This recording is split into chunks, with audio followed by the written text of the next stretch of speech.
धर्मराज के विहार में ये पूजा शुरू करेंगे।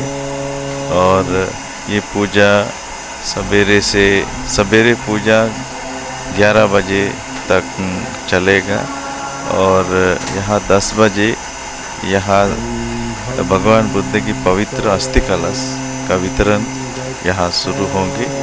इसमें बहुत सारे अनुयायी और बहुत सारे श्रद्धालु उपासक उपासिकाएं दर्शनार्थी यहाँ आएंगे। फिर सवेरे कार्यक्रम के छोटा सा ध्यान और पूजा 11 बजे से 11:30 बजे तक यहाँ बुद्ध विहार में होगा। उसके पश्चात संगदान होगा 11:30 बजे से। फिर यहाँ शाम को दर्शनार्थी के साथ शाम को 6 बजे से 8 बजे तक इस मंदिर में पूजा होगी।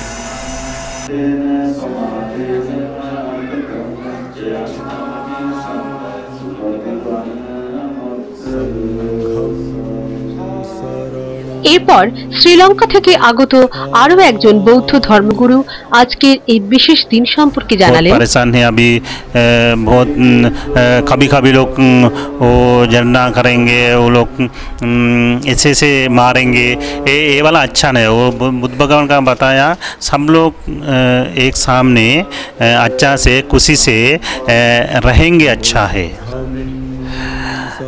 नमो तस्से भगवतो अरहतो सम्मा सम्बुद्दस्से।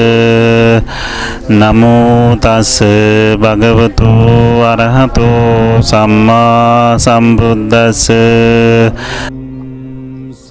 আজকের এই বিশেষ পবিত্র দিনে মহাবোধি সোসাইটি থেকে নিরঞ্জনা নামক একটি বাংলা জার্নাল প্রকাশিত হয়। প্রকাশ করেন ক্যালকাটা ইউনিভার্সিটির পালি ডিপার্টমেন্টের অধ্যাপিকা ডক্টর শাশ্বতী সহ এই মহাবোধি সোসাইটির আরো বহু বিশিষ্টরা। একটি সাক্ষাৎকারে ডক্টর শাশ্বতী এই জার্নাল সম্পর্কে বহু তথ্য আমাদের সামনে তুলে ধরেন। আচ্ছা, প্রথমে আমি সকল দর্শককে আমার বুদ্ধ পূর্ণিমার শুভেচ্ছা জানাচ্ছি।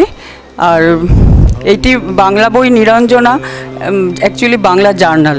এটা প্রকাশিত হলো মহাবোধি সোসাইটি কলকাতা থেকে। এটি আসলে এর একটি পূর্ব ইতিহাস। সেটি হচ্ছে 1956 সালে এটি প্রথম প্রকাশিত হয়েছিল। তখন এর 2-3টে কপি প্রকাশ পেয়েছিল, কিন্তু তারপরে যে কোনো কারণেই হোক এটি বন্ধ হয়ে যায়। এবং তখন জ্ঞানতিলক ভান্তে যিনি ছিলেন এবং পরবর্তীকালে আমরা যাকে ডক্টর অমল বড়ুয়া বলে জানি, উনি এই বইটি নিয়ে তার সমস্ত প্রুফ দেখা থেকে শুরু করে সমস্ত কিছু উনি নিজের হাতেই করতেন। এবং ওনার কারণেই হয়তো ওই 4-5 কপি তখন যা বই পাবলিশ হয়েছিল। কিন্তু পরবর্তীকালে যে কোনো কারণেই হোক আর আমাদের মহাবোধি সোসাইটি থেকে এই বইটি পাবলিশ করা যায়নি।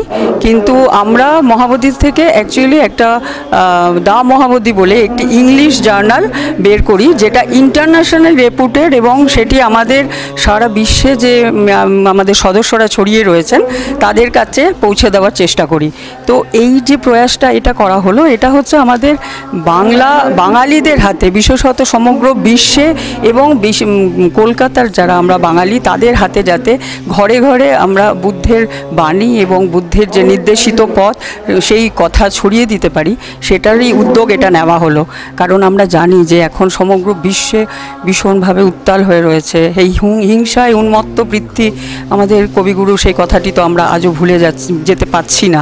যেতে পারলেই আমরা খুশি হতাম। কিন্তু আজ এই মহামানবের জন্মদিনে তাই বারবার মনে হচ্ছে আমাদের এই বই প্রকাশ এবং যে এখানে অনুষ্ঠান এবং যে বুদ্ধের কাছে প্রণাম নিবেদন, তার সমস্তটাই সেই শান্তির বাণী নিয়ে আসুক, যাতে সেই কামনায় আমরা আজ সবাই মিলে এখানে মিলিত হয়েছিলাম। এবং নিরঞ্জনা পত্রিকার একজন সম্পাদক হিসেবে আমি সত্যি আজ আনন্দিত এবং গর্বিত। আশা করি আমাদের বাঙালি সমাজ একে সুন্দরভাবে গ্রহণ করবেন, আন্তরিকভাবে গ্রহণ করবেন এবং তাদের সমস্ত মতামতও আমাদের জানাবেন। পরবর্তীকালে আমরা আবার এটিকে রেগুলার বের করবার চেষ্টা করব, প্রকাশিত করার চেষ্টা করব বইটি।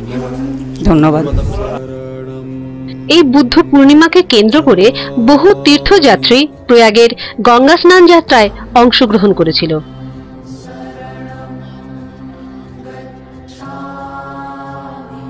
ক্যামেরায় সৈকতের সাথে সুতপার রিপোর্ট, কলকাতা অনলাইন।